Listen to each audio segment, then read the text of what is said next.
Wesley!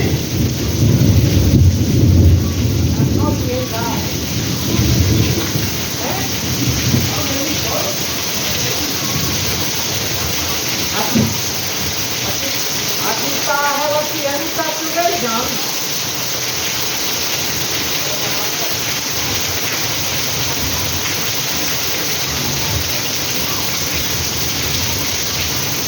Tá relaxando. Eita, o quarto pegado, pensando pela janela.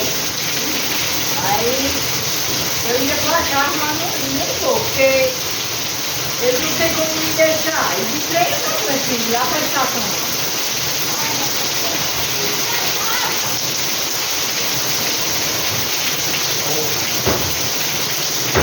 Aí eu liguei pra ela não atendeu.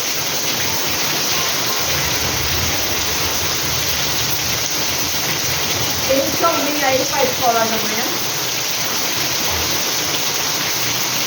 Cuidado, viu? Você vindo, cuidado.